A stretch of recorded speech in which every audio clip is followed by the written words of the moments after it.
अस्सलामुअलैकुम। इसहाक tailors and fabrics के channel से आप लोगों से मैं इस वक्त मुखातिब हूँ।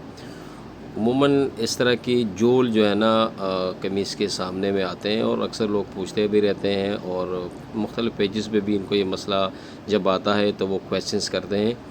तो आज मैं अपनी इस वीडियो में कमीज़ के इस जोल के बारे में तफसील से आपसे बात करूँगा कि इस कमीज़ के फ्रंट में ये जोल क्यों आते हैं। ये बेसिकली कटिंग का इशू होता है, लेकिन कटिंग में कहाँ प्रॉब्लम आती है और कहाँ पे आप लोग किस चीज़ को मिस करते हैं जिसकी वजह से ये कटिंग में ये मसला आ रहा है। आप मेरे साथ रहिए, पूरी वीडियो ज़रूर देखिए। जैसा कि मैंने आप लोगों को इस पिक्चर में जो आपको ये जोल दिखाए थे कि अक्सर कस्टमर्स के फ्रंट सामने में इस तरह की सलवटें बहुत ज़्यादा आती हैं, लेकिन तकरीबन ये हर कस्टमर में नहीं आती, ये किसी किसी कस्टमर के आते हैं। लेकिन बहुत बड़ा इशू होता है क्योंकि आप लोगों ने जितनी मेहनत कटिंग पे और सिलाई पे की होती है, तो लेकिन जब वो कपड़े पहनते हैं इस तरह की सलवटें इस तरह के जोल आते हैं तो आपकी सारी मेहनत ज़ाया हो जाती है। तो इसकी बेसिकली वजह क्या है वो मैं आपको बताता हूँ कि कुदरत ने जितने भी जिस्म की साख्त बनाई है वो सेम नहीं होती। किसी की कोई प्रॉब्लम किसी की साख्त एक जैसे होती है और किसी की दूसरी। ये सलवटें जो है ना इस शोल्डर की वजह से आती हैं। जैसे कि आप देख रहे हैं, मैंने ये स्टैचू को एक कमीज पहनाई है ताकि मैं आपको प्रैक्टिकली और वजाहत से जो है ना ये चीज़ आपको मैं दिखा सकूं। जिस कस्टमर के शोल्डर ड्रॉप होते हैं, ये आप नोट रखिएगा हमेशा से कि जिस कस्टमर के ये शोल्डर ड्रॉप होते हैं ऐसे नीचे की तरफ डाउन होते हैं तो उसकी कमीज में ये जोल आने के ज़्यादा चांसेस होते हैं। कुछ शोल्डर्स नॉर्मल होते हैं और उसमें कुछ शोल्डर्स ऐसे होते हैं बिल्कुल स्ट्रेट होते हैं, बिल्कुल सीधे ऐसे। तो जिन कस्टमर के शोल्डर बिल्कुल ऐसे सीधे होते हैं तो वो उनकी कटिंग मुख्तलिफ होती है बनिस्बत डाउन शोल्डर के। लेकिन जो कि हमारा इस वीडियो का मौजू है वो है इस जोल का, इस सलवटों का। तो ये मसला आता है डाउन शोल्डर में। जिस कस्टमर के शोल्डर्स डाउन होंगे तो उसमें ये सलवटें आएंगी। तो आपने ये सलवटें कैसे ख़त्म करनी है, इसके लिए मैं इस स्टैचू को कमीज़ डाली है। मैं आपको प्रैक्टिकली थोड़ा सा दिखाने की कोशिश करता हूँ। उसके बाद कटिंग के डायग्राम पे जाएंगे। डायग्राम पे मैं आपको बताऊंगा कि भाई डायग्राम पे कैसे कटिंग करनी है कमीज़ की कि जोल ख़त्म हो जाए। अब जैसे आपको नज़र आ रहा है कि कमीज़ में जोल है, सलवटें हैं। अब ये सलवटें कैसे ख़त्म होगी आप यहाँ पे नोट करें। यहाँ से मैं कपड़ा, समझ लो मैं यहाँ से कपड़े की कटिंग कर रहा हूँ, यहाँ से मैं कपड़ा निकाल रहा हूँ। यहाँ से मैंने 1 इंची का कपड़ा निकाल दिए, ये देखिए ये जोल तकरीबन कम हो गई। ठीक है, इस तरह आप यहाँ ये चूँकि एक जैसे कटिंग होती है, लेकिन मैं प्रैक्टिकली आपको दिखा रहा हूँ। यहाँ से भी मैंने कपड़ा निकाल लिया, ये देखिए आपको खुद नज़र आ रहा है कि यहाँ से कपड़ा निकालने के बाद ये जोल तकरीबन ख़त्म हो गए। ठीक है, तो इसका मकसद, इसका मतलब क्या हुआ कि भाई आप लोगों ने कटिंग ज़्यादा करनी थी लेकिन आप लोगों ने कम कटिंग की है, लिहाजा इसमें जोल आ रहे हैं। ये देखें ना, ये कपड़ा मैंने ऊपर कर लिया है तो जोल ख़त्म हो गए। इसको मैं वापस नीचे ला रहा हूँ, ये देखिए ये जोल आएंगे। अब डाउन शोल्डर जिसके होते हैं तो आपने ये नोट लाजमी करना होता है कि डाउन शोल्डर जो है इनका तीरा कितना है, इसकी चेस्ट कितनी है और ये कितना डाउन आपने इसको कटिंग करना है। आप मेरे साथ रहिए, हम जाते हैं अभी डायग्राम बनाएंगे। डायग्राम के ऊपर एक मखसूस डायमेंशन में लिख रहा हूँ तो उसके मुताबिक हम इसकी कटिंग कर लेते हैं। सो आप मेरे साथ रहिए। अच्छा जी, ये मैंने टेम्परेरी कुछ नाप लिख दिए हैं। समझ लें कि इसका तीरा 18 है और इसका कॉलर 14, 14.5 वाट है और जो भी है। कॉलर का इसके साथ कोई ताल्लुक़ नहीं है, असल चीज़ आपका है तीरा। और एक तीरा के एक और साइज़ मैंने लिख दिया है, तीरा 19 और डाउन शोल्डर है इसके, मैंने साथ नोट किया हुआ है। नाप के साथ नोट करना इंतहाई ज़रूरी है, बहुत ज़्यादा ज़रूरी है। और ये है तीरा 20, कॉलर 17, इसके भी शोल्डर डाउन है। तो हमने जिसका तीरा 18 होगा तो उसकी डाउनिंग कितनी रखनी है, और अगर जिसका तीरा 19 होगा उसकी डाउनिंग कितनी रखनी है, और जिसका तीरा 20 होगा उसकी डाउनिंग कितनी रखनी है। तो ये तीनों साइज़ के ऊपर मैंने कटिंग करके आप लोगों को दिखानी है कि भाई इसकी डाउनिंग कितनी रखनी है। आप मेरे साथ रहिए। सबसे पहले हम 18 की तीरे पे हम इसकी कटिंग करते हैं कि डाउन शोल्डर्स जिसके होते हैं, तो 18 की तीरे पे जब कटिंग करेंगे तो कमीज से ये सलवटे ये जोल कैसे ख़त्म होंगे, आप बिल्कुल मेरे साथ रहें और इसको नोट करें। जैसे कि आपको मैंने पहले बताया था कि भाई तमाम कटिंग स्क्वायर से किया करें। पहले आप स्क्वायर को समझे, उसके बाद स्क्वायर से कटिंग किया करें। इस तरह भी इसमें इसका कॉलर हमने लिखा हुआ है 14 और तीरा इसका हमने रखा हुआ है 18। तो सबसे पहले हमने 18 के साथ हमने 1 इंची सिलाई का रखना है, तो 19 बनता है। 19 का आध बनता है 9 दूनी 18 19 9.5। ठीक है जी। ये आपका टोटल जो है ना वो तीरा का साइज बमाए सिलाई। इसका कॉलर 14 है तो आपने 14 को से 1 साइज कम करना है, 13 पे कटिंग करनी है सामने के ऊपर, तीरा में नहीं सामने के ऊपर। ठीक है जी। ये लीजिए, ये 13, ये तो आपको हो गया हालांकि कटिंग। अब नॉर्मली 18 की तेरे के लिए ज़्यादातर 2.5 इंच की कटिंग होती है, जब नॉर्मल शोल्डर हो, जिसके शोल्डर ना डाउन हो और ना बिल्कुल हैंगर की तरह स्ट्रेट हो। नॉर्मल शोल्डर की हम जो है ना कटिंग करते हैं 2.5 इंच, लेकिन हमने डाउन शोल्डर के लिए करना है। चूँकि इस कस्टमर के शोल्डर डाउन है तो हमने ये 2.5 इंच चूँकि नॉर्मल होता है, तो हमने ये नॉर्मल 2.5 इंच भी नहीं कटिंग करनी, हमने इसको 3 इंच के ऊपर कटिंग करनी है। ये आप याद रख लें, हमने इसकी डाउनिंग 18 का तीरा के लिए 3 इंच की डाउनिंग करनी है, क्योंकि इसके शोल्डर डाउन है। ठीक है। अगर शोल्डर हद से ज़्यादा डाउन है तो वो आप इसको 3.25 भी कर सकते हैं। उसके बाद बारी आती कंधा कि हमने ये कंधा कितना रखना है, क्योंकि कुछ लोग यहाँ पे 1 इंची कपड़ा निकालते हैं, कुछ पौने निकालते हैं, कुछ बिल्कुल सेम ही रख लेते हैं। ये बिल्कुल गलत है, ये बिल्कुल ही गलत है। लिहाजा इसको आपने एक कंधा कितना रखना है, क्योंकि इसके शोल्डर डाउन है तो इसका मतलब कि चेस्ट के ऊपर इसका कपड़ा कम से कम आपने रखना है, ताकि इसकी चेस्ट के ऊपर तख्ती भी साफ आए और ये सलवटे भी ना आए। इसका तरीक़ाकार ये है कि मैं पहले वीडियोज़ में आप लोगों को बता चुका हूँ कि यहाँ पे ये सारे कंधे के साइज़ हैं आपके पास, हर कंधे की तीरा के हिसाब से यहाँ पे लिखा हुआ है। यहाँ देखें ना, ये 18 लिखा हुआ है, तो ये इसका मतलब इसका तीरा चूँकि 18 है तो यहाँ पे आपने 18 नोट करना है। उसके बाद आपने 2 पॉइंट जो है ना वो सिलाई के बढ़ा देने हैं, तो 18 जमा 2 ये 20 बनता है। ठीक है। तो हमने यहाँ पे कंधे को 20 रखना है। ठीक है जी, ये हो गया 20।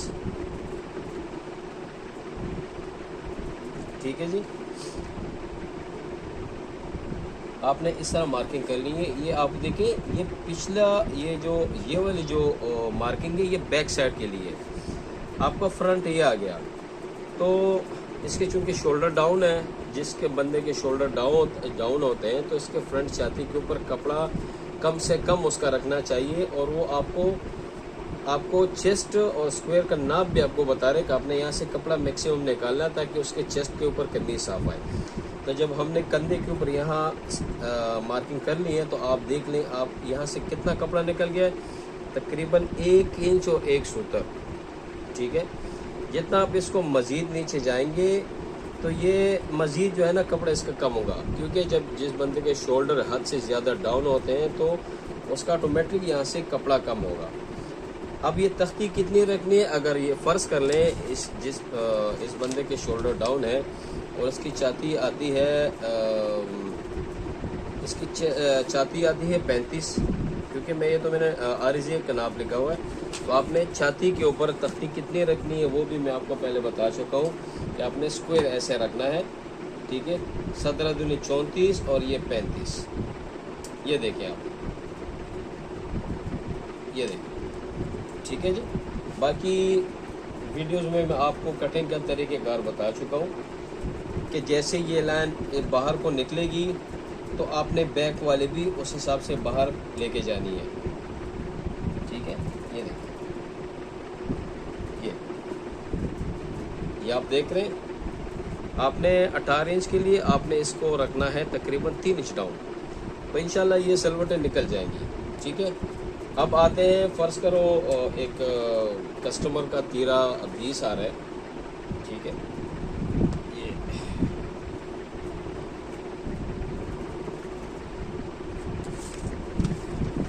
फर्स्ट करें एक कस्टमर का तीरा 20 आ रहा है, तो इसके शोल्डर डाउन है, तो ये आपने कितने रखने हैं वो भी मैं आपको इस ड्राइंग में बताता हूँ।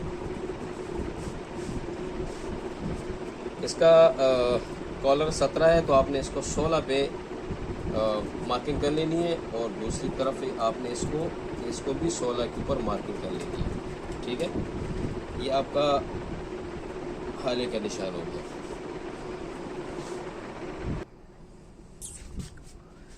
ये आपका हाले का निशान हो गया। इसका तीरा 20 है, तो 20 के साथ आपने 1 इंच बढ़ा देना है, तो ये हो गया 10 दूना 20 21। ठीक है जी, ये आपका बैक साइड का निशान हो गया। अब इसके शोल्डर डाउन है, तो आपने चूंकि 20 के तीरे के लिए उमूमन लोग 2.25 तक रख लेते हैं अपने एक्सपीरियंस के हिसाब से, लेकिन इसके शोल्डर डाउन है, कमीज में जोल आ रहे हैं, तो आपने चूंकि तीरा इसका 20 है, तो आपने इसको 3.5 इसको डाउनिंग कर लेनी है। ठीक है जी, 3.5। अगर हद से ज़्यादा डाउन है, इसका तीरा 20 है, कस्टमर का साइज़ बड़ा है, पूरी डायमेंशन ज़्यादा है, तो आप इसको 3.5 से 1 आध सूत और भी बढ़ा सकते हैं, लेकिन आपने सबसे पहले इसको नोट करना होता है। ठीक है जी, अब इसका कंधा हमने रखना है। कंधा जैसे आपको मैंने उस नाप के लिए बताया था, तो 20 के साथ आपने सिलाई के 2 पॉइंट बढ़ा देने, 20 के साथ 2 पॉइंट बढ़ा के 22 रख लेनी है।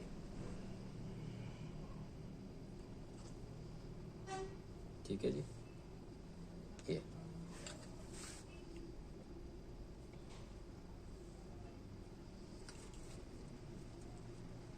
ये आपका बैक साइड का निशान हो गया। तो देख ले, आप देख सकते हैं कि ये ऑटोमेटिकली इसका कपड़ा निकल रहा जा रहा है। ठीक है, अब एक चीज़ मैं आपको और दिखा दूं कि अगर इसके शोल्डर डाउन नहीं है, तो फिर ये गैप कितना आएगा। फॉर एग्जांपल ये 20 के तीरे वाले पे मैं एक ड्राइंग और बना देता हूँ कि इसके शोल्डर डाउन नहीं है, नॉर्मल शोल्डर है, बिल्कुल नॉर्मल है। जब नॉर्मल है, बल्कि नॉर्मल से भी स्ट्रेट है, सीधे है इसके कंधे, तो तब ये कंधा कैसे कटिंग करेंगे और ये गैप कितना आएगा। ये 20 तीरा और 17 के कॉलर के ऊपर मैं एक और ड्राइंग बना देता हूँ, ताकि आपको अच्छी तरह समझ आ जाए। ये देखें, 17 कॉलर है, तो हमने इसको 16 पे रख लिया है, और यहाँ से भी हमने 16 रख लिए। ठीक है, 10 दूना 20 और 21 सिलाई के साथ। ठीक है, अब इसी साइज पे कस्टमर है, इसके शोल्डर बिल्कुल स्ट्रेट है, डाउन नहीं है, बिल्कुल हैंगर की तरह बिल्कुल सीधे। उसकी कटिंग में थोड़ी सी चेंज होगी, तो जब हम जब इसके शोल्डर ही जो है ना वो हैंगर है, तो इसकी डाउनिंग हमने कम से कम रखनी है। कम से कम का मतलब है कि आप इसको बिल्कुल स्ट्रेट हैंगर की तरह शोल्डर है, तो आपने इसको 2 इंच से ज़्यादा फिर नहीं रखना। ठीक है जी, 2 इंच आपने इसकी डाउनिंग रखनी है। तो जब आप इसकी 2 इंच यानी 3.5 की बजाय आपने 3.5 की बजाय आपने इसकी डाउनिंग 2 इंच रख ली, तो इसका कंधा जब आप रखेंगे, 20 इसका चूंकि तीरा है, 20 के साथ आपने 2 पॉइंट बढ़ा देने हैं, 20 और 2 22। ठीक है, 20 जमा 2 22।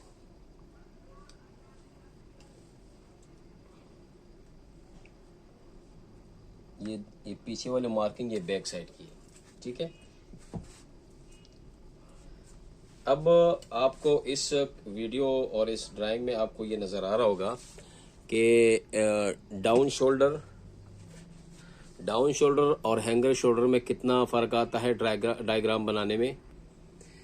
ये देखें, ये आप देख सकते हैं, इस शख्स का भी तीरा 20 है और इसका 17 शोल्डर है, लेकिन इसके शोल्डर है डाउन। ठीक है, बिल्कुल नीचे की तरफ झुके हुए शोल्डर है, और सेम 20 के तीरे के ऊपर, जिसका तीरा 20 है और इसका कॉलर 17 है, लेकिन ये बिल्कुल हैंगर की तरह स्ट्रेट है। जिस तरह आप ये स्क्वायर देख रहे हैं, जिस तरह ये स्ट्रेट है, ऐसे जिसके शोल्डर हैं, तो इसको हम हैंगर बोलते हैं। हैंगर शोल्डर हम इसको अपनी जुबान में कहते हैं, हैंगर शोल्डर। दोनों के डायग्राम में आप देख लें कि इसका तीरा भी 20 है और इसका कॉलर भी 17 है, सेम टू सेम है। लेकिन एक कस्टमर के शोल्डर बिल्कुल झुके हुए डाउन है और एक कस्टमर के शोल्डर बिल्कुल स्ट्रेट हैं, बिल्कुल सीधे हैं। तो जब आप इसमें असल में मेन चीज जो है ना, वो आपने कस्टमर के शोल्डर को लाजमी नोट करना होता है, सबसे पहली बात। और उसके बाद आपने ये अपने पास इसके नाप के साथ, जहां आप इसका नाप लिखते हैं, अगर आपके पास कॉपी है या सॉफ्टवेयर है तो आपने इसको लिखना होता है लाजमी। क्योंकि जब आप एक दफे इसको नोट करेंगे, इसके ऊपर कटिंग करेंगे, जब वो कपड़े सिल के जब उसके जिस्म पे आप देखेंगे, अगर वो ठीक आ रहे हैं तो well and good. Next time आपके पास डाउनिंग की साइज आपने नोट किए, तो जब आप हर दफा उसी डाउनिंग पे इसकी कटिंग करेंगे तो उसके कपड़ों में इशू नहीं आएगा।